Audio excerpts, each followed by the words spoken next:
Donald Trump ने वही किया जो बोल रहा था कि वो नहीं करेगा, कि ईरान के ऊपर स्ट्राइक नहीं करेगा।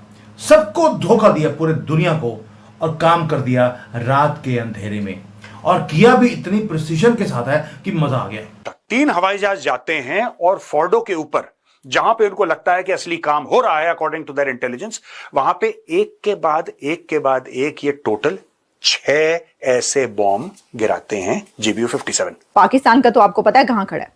पाकिस्तान ने तो कहा है कि पाकिस्तान तो अमेरिका के साथ खड़ा है, पाकिस्तान तो अमेरिका के साथ खड़ा है। उसने कहा है कि प्रेसिडेंट ट्रंप को पिक किया है for the Nobel Peace prize.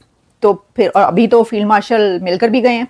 Netanyahu जो कि प्रेसिडेंट हैं इजराइल के, दिया उन्होंने जो है वो डोनाल्ड ट्रंप साहब का शुक्रिया अदा किया है, और उनका कहना ये है कि अमेरिका ने बहुत सही किया कि ईरान के ऊपर अटैक किया। और यकीनन ये बात जो है कहीं ना कहीं पाकिस्तान के लिए भी एक तरह से खतरनाक यूं हो जाती है, या कह लीजिए कि बहुत मुश्किल फैसला होगा पाकिस्तान का।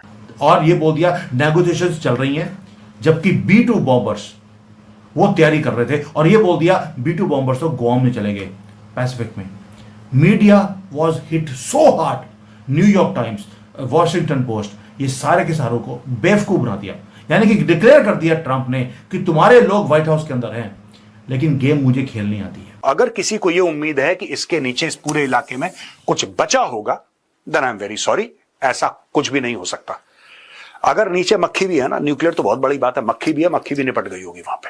इंडिया कहाँ पर खड़ा है? तो देखिए, इंडिया जहाँ तक लग रहा है, ख्याल यही है, बल्कि ऐसा ही होगा कि इंडिया जो है वो अपनी जगह पर खड़ा है। वो ना ईरान के साथ खड़ा है, ना वो अमेरिका के साथ खड़ा है।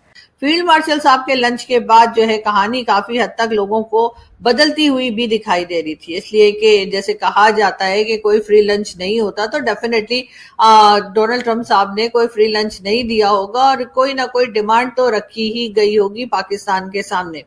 या तो ये कहा गया होगा कि जिस वक्त अमेरिका अटैक करेगा तो पाकिस्तान एकदम खामोश रहे। पूरी स्टोरी बताऊंगा मैप के थ्रू कि क्यों फोर्डो इतना इंपॉर्टेंट था।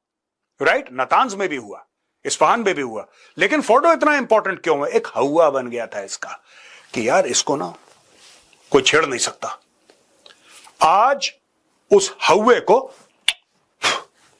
यह कर दिया अमेरिका ने। अब देखिए साहब, व्हाइटमैन एयरबेस से उड़ते हैं एयरक्राफ्ट, और ये सीधा ईरान में बॉम्बिंग करते हैं, और बॉम्बिंग करने के बाद ये वापस चले जाते हैं।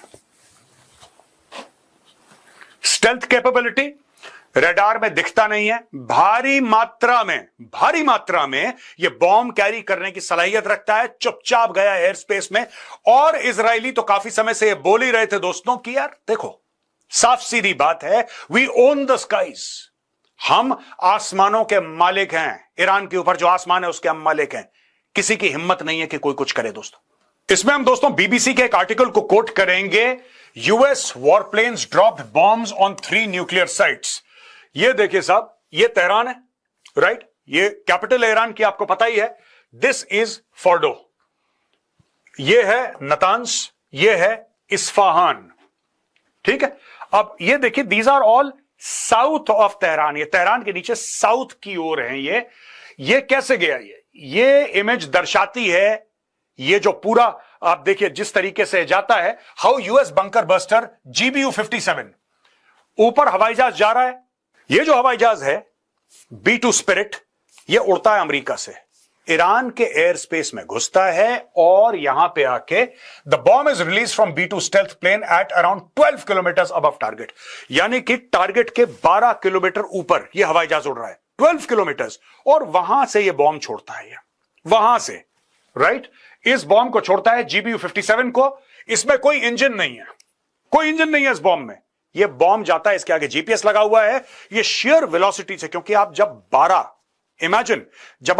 किलोमीटर से फेंकेंगे तो इसकी क्या वेलोसिटी होगी, जो इसका वजन है, जो इसकी हाइट है, जिस लेवल से ये गिर रहा है, ये सीधा जाता है स्पीड से। Satellite guidance allows it to steer using adjustable tail fins.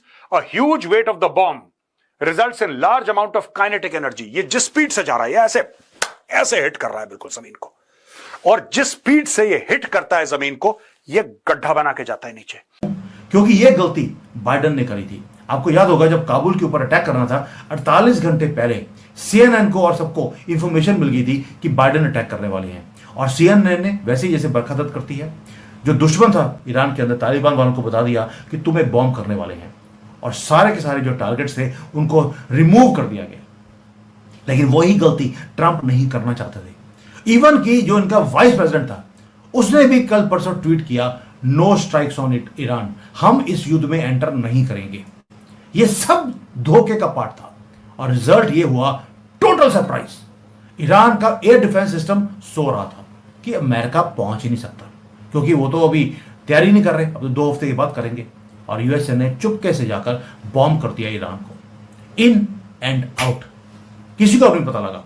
और खमेनी लगता है ही हैज गॉन अप, वो 72 होर्स के पास इकट्ठा करके ना, हड्डियां उड्डियों को सबको इकट्ठा करके, क्योंकि न्यूक्लियर साइट में बर्बाद हुआ है। अगर वो बर्बाद हुआ है, मैं बार बार बोल रहा हूं, कंफर्म्ड न्यूज नहीं है, लेकिन ये कंफर्म था कि वो वहां पर था, और इसलिए मरने से पहले वो अपनी जो लीडरशिप है वो 3 लोगों को देके गया है। उनको मालूम है कि मैं एक को देके जाऊंगा वो मर जाएगा, इसलिए 3 को दे गया, पहला तू, दूसरा तू, तीसरा तू।